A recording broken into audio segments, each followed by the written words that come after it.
Welcome to Bible Time with the Bonds. I sure do miss seeing you all, but I'm glad you could spend some time with us today. Helping me today are Walker behind the camera and Sam over in the craft corner. You might be wondering why I have all these various animals with me today. Well, over the next few weeks, we're going to be learning how God used animals in many different ways. And speaking of animals, I think Walker has a joke for us. Why are leopards so bad at hide and seek? I don't know. Why are they so bad at hide and seek? Because they're always spotted. That is a good one, Walker. That's a good one. And speaking of jokes, if you have any really great animal jokes that you want to share with us, be sure to have your mom or dad email them to us, and you may hear them on a future episode. Now we're going to get started with learning about our first animal that helped God. It was a time when a lot of water was covering the earth, and a man built an ark, and then he needed some help to know if there was dry land. And so he used a dove. And so we're going to start learning a little about doves. I'm going to see what you might know. Now, some people say dove, some people say pigeon. They're all part of the same animal group. So let's see what you know. We're going to play a game called True or False. I'm going to say some statements. If you think the statement is true, you're going to stand up. If you think it's false, meaning it's wrong, it's not correct, you're going to sit down. So here we go. Let's see what you know. Remember, true, you stand up. False, you sit down. Our first statement, doves have been used as messengers for thousands of years. They've been used by kings, armies, to send all kinds of messages around the world. Do you think that statement is true? If you do, stand up. False, sit down. All right, everybody, drum roll. That statement is true. Everybody should be standing up. Excellent. Our next statement. The fastest record speed for a pigeon was clocked at 92.5 miles an hour. No way. That is faster than any car. Do you think that is possibly true? Stand up. Or false? 92.5 miles an hour for a pigeon. Drum roll. The answer is true. So a pigeon is faster than my car. I guess next time I'll hop on a pigeon. And our last question.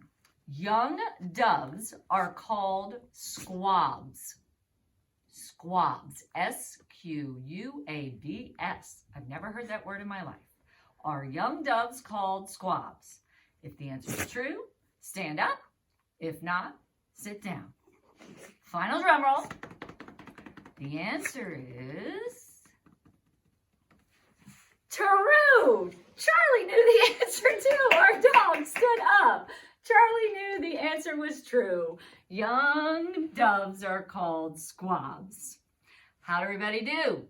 I'm guessing you did really well. Now it's time to play a little game. All right, we're now going to play a game, and Walker and Samantha are going to help out. If you have any balloons at home, you can blow them up for this game. But you can also use a few other things. You might use A beanbag. or A stuffed animal. and you can even use a light bulb. What you're doing is this animal or beanbag or balloon is representing a dove in our story. There's water all over the earth, and your job is to keep the dove in the air. Doves can fly, but they can't swim, and there's nowhere for them to land. We're going to try and do it for 30 seconds. I'll give everyone a chance right now to find a dove. I wonder what Walker and Sam will pick. Oh, they found, is that a cow or a giraffe? A giraffe. A giraffe. They're going to use a giraffe balloon. Hopefully you've had a chance to find one that you want to use. I'm going to tell you to start, and we're going to try and keep it up in the air for 30 seconds. Sam and Walker are going to work as a team. So if your brother or your sister is there with you, you can work as a team. If you're alone, you can just try and keep the dove in the air by yourself. Walker and Sam, are you ready? We are ready. Everybody ready? On your mark, get set, start. Oh, they're working together. Keep going, everybody. If it fell, just pick it back up and keep trying. They're going. That was 10 seconds. Keep going. The dove can fly, but it can't swim. Keep it in the air. We've got 10 more seconds. You can do it. Keep it up. Keep it up. Work together. 3, 2, 1. You did it! Champions! You kept the dove in the air. That dove was counting on you. It put its hope in you. But what we're going to learn about today, we're going to learn a story about a man who put his hope in God, and he had a dove to help him with that hope. So let's start our story. There once was a man named Noah, and he loved God.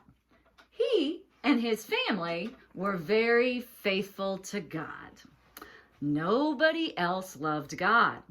God decided to flood the earth and sort of start over with his creation.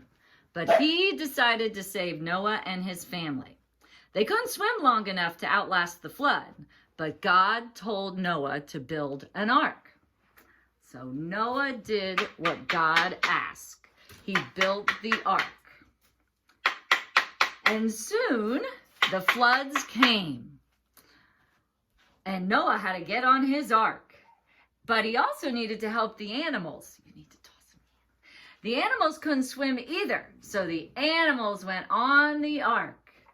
Here they come, 2 by 2. All the animals came on the ark. They can be behind too. There was plenty of room on the ark for all the animals and plenty of food that they needed to eat. They had to be on the ark for a long, long time. But then, soon after that, the rain stopped and the ark settled on a mountain. But Noah could barely see if there was land, and all he could see was mountaintops. So he came up with a plan. And now we're going to take it right from the Bible. Genesis 8, verse 6. After 40 days, Noah opened the window of the ark that he had made. He sent out a raven, and it flew back and forth until the waters over the entire earth had dried up.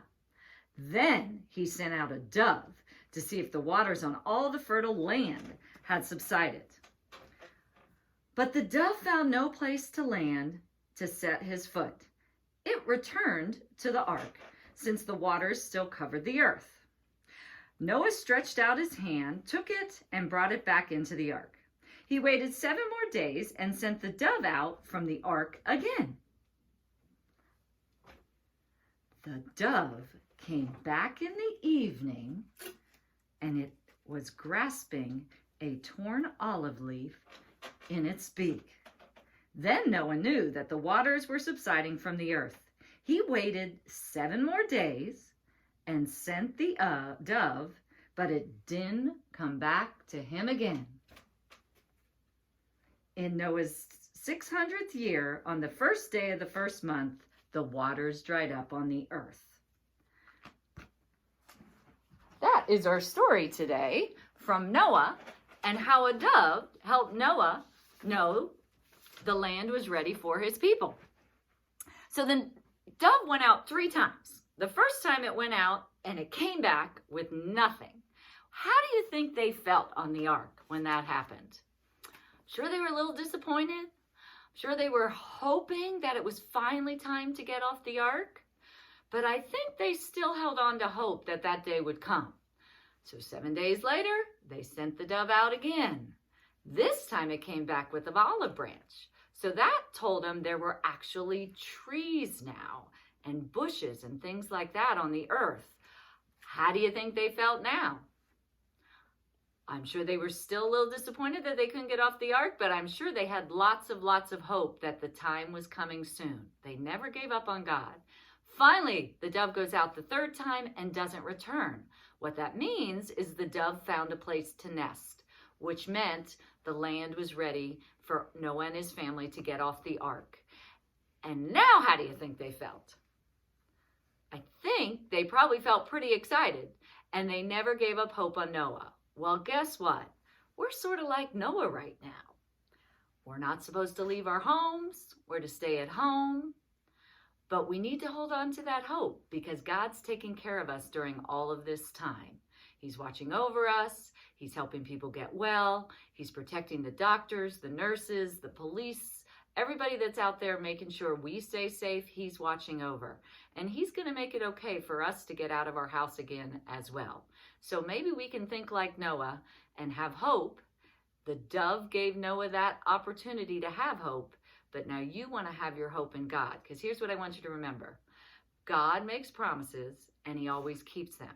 Because after the rain subsided, after they could go back on land, he put a rainbow in the sky. And that rainbow was his promise that he would never, ever do that again. And God has never, ever done it again. You can count on God's promises.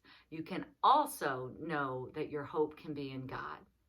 God loves you, he cares for you, and he will always, always be there for you. So hopefully from our Noah story, we learned all about that today.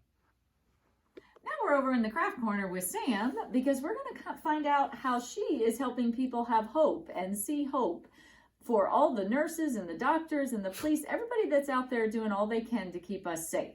So Sam, what are you doing here? So right now I'm making some hearts, and you can write on it, put stickers on it, but we're going to actually place them on our doors so people know that we're thinking about them, praying for them. But it's really easy to make. I can actually teach you right here. Okay, show me what to do. So basically what you want to do is you can take any color paper that you would like, Okay. and you're going to fold her in half, kind of hot dog style. And then from there, on the corner that you folded, you can just cut half of a heart. So it kind of will be the half of this. So it looks kind of like this. And you're going to cut this out on that piece of paper. On the folded. Yes, Okay. on the folded line. Okay. I'm going to try that right now.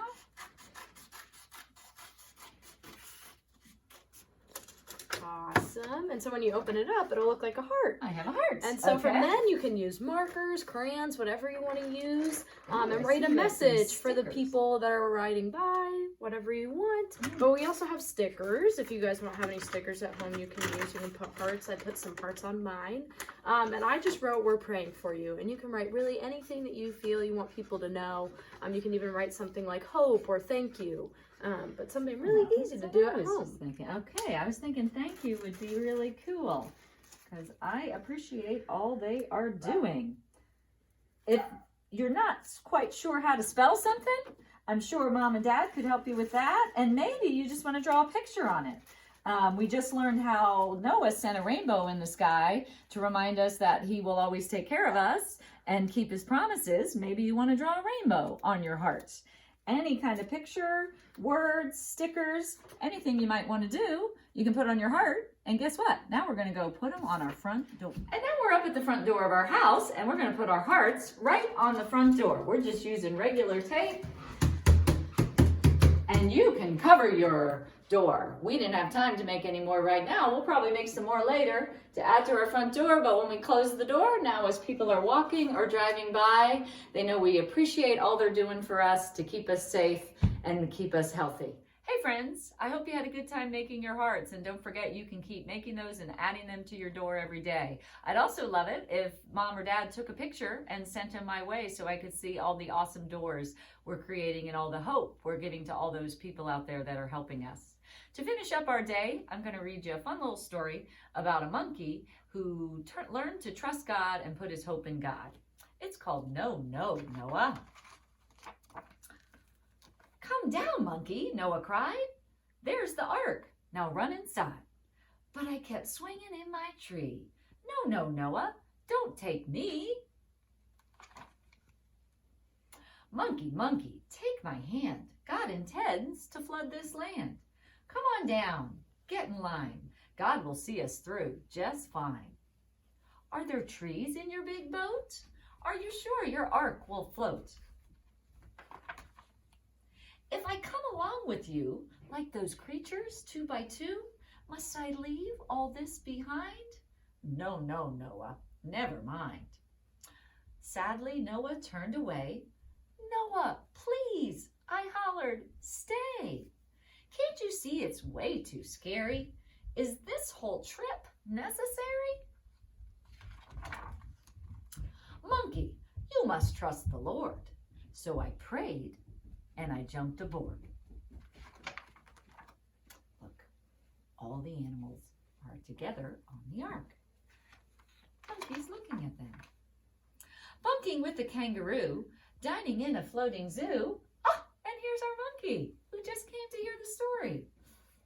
And there they are. They're having dinner. Looks like Monkey's having a really nice banana. Swinging by an alligator. Sorry, mister. See you later. Looks like he's still having fun on the ark.